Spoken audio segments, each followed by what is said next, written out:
Hey everyone, welcome back to our YouTube channel. Today we're going to do our first video. We've done some challenges, some food reviews, funny videos, but today is our first time giving some advice. Okay, so we are going to talk about what to do in a relationship, and this is geared more towards like early on relationships and just boyfriend and girlfriend, or you're just in the dating phase, because we have gone through that and have been through a lot and had to have many disagreements, and many things came up and we had to solve it and figure it out, right?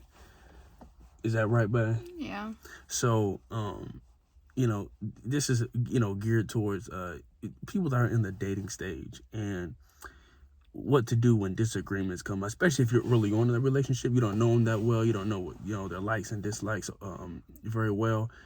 So there's going to be a lot of disagreements that come up. The first month is amazing in a relationship, but then as you start to get more into like the 2, 3, 4, 5 months, their real personality begins to come out, and No, more like the different third or things fourth. happens, and the second month you're still kind of nervous. Well, I didn't start acting myself little, around you until I was like 4 months in. Well, it just depends, honestly, but anywhere from 3 to 4, 4 or 5 months, and so disagreements is going to come up with that, and different arguments or disagreements, it happens.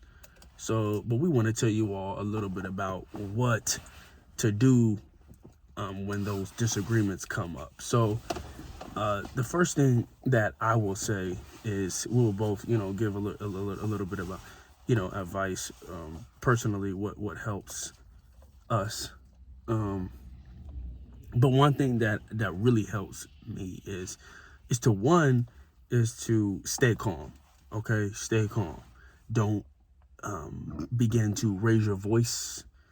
Don't begin to yell and whatnot, because then that just escalates the situation, and your significant other will feel attacked. Mm-hmm. So most definitely stay calm is the number one thing that I would say. What you gonna say? What happens is, if I yell at you, you yell back. If you yell at me, I definitely yell back. And then it just goes on, and then it gets toxic. Yeah, and that's one thing that you definitely want to avoid is toxic relationship. That's the worst that can happen in a relationship. So, and yelling at each other and whatnot, like my fiance said, that's what it's going to lead to. And that's then exactly what it's going to lead to. Get so prone to that, and it's just all it is. And it becomes a regular. So you definitely want to avoid that.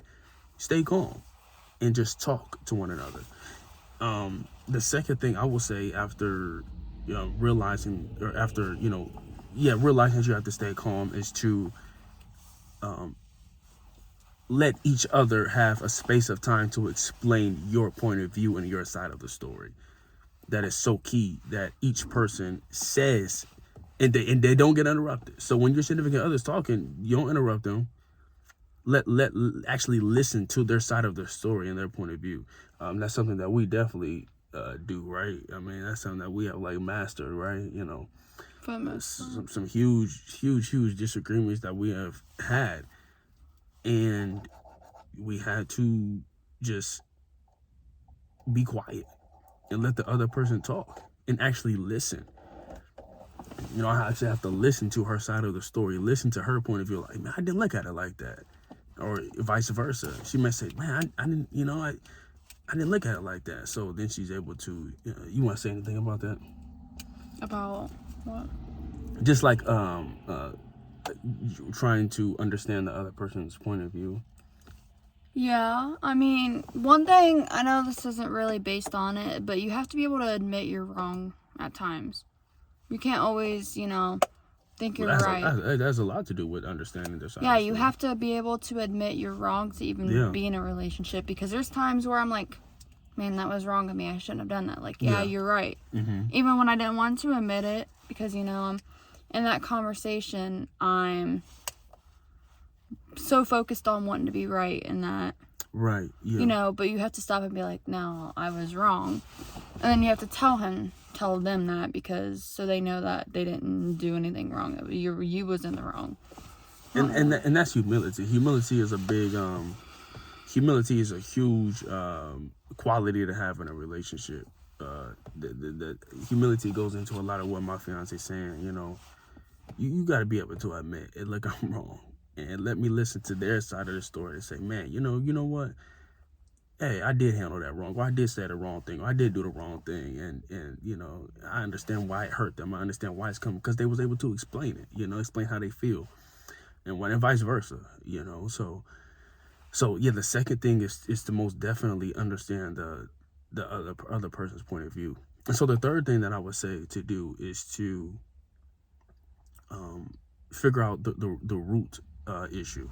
So in that, in explaining your side of the story, then you all can lay out what both of you all have said, and you'll be able to find the root of the issue and the problem that's going on there, and then you can analyze that and be like, okay, so I messed up there, she messed up there, or vice versa, and then, because we had to do this a lot, we lay down on the table, okay, babe, okay, that was wrong, okay, what I said, okay, that was wrong, my response was wrong, or my reaction was wrong. And so then, once you figure that out, is what now what can we do to fix it? You know what I'm saying? Like that, because we do that a lot, right? Like like we say, what can we do to fix this? Like, maybe I need to be more calm, or maybe I need to try to understand better your side of the story, or just all kind of different things that you can do to try to figure out the correct solution to the issue that is going on. So definitely step 3 is definitely important, is weighing out the root issue and weighing out the problems and seeing how you have anything to say about that? About Just laying out the issues that has caused the disagreement or the argument. Yeah. And trying to find a solution. So when this happens to us, sometimes he'll see me go off to another room, because I need time to process what just happened and how we could fix it, or like how we should go about with it. One thing I do want to say is what helped us is we don't go to bed mad, and we always make up by the end of the day. So like usually we make up like the same hour, but I mean, it just depends on how people are, but yeah. Yeah, most definitely, and that's important also. That brings up a great point. Once you have done step 3 and going into step 4, is to actually solve the issue. Like literally lay out things that you all need to work on, and actually like work on those things. That's what we had to do. We actually laid out and like talked about things that we have to work on, and to say, okay, I'm going to make that my number one goal in this relationship, is to work on this issue. And that kind of leads into what I was going to say, that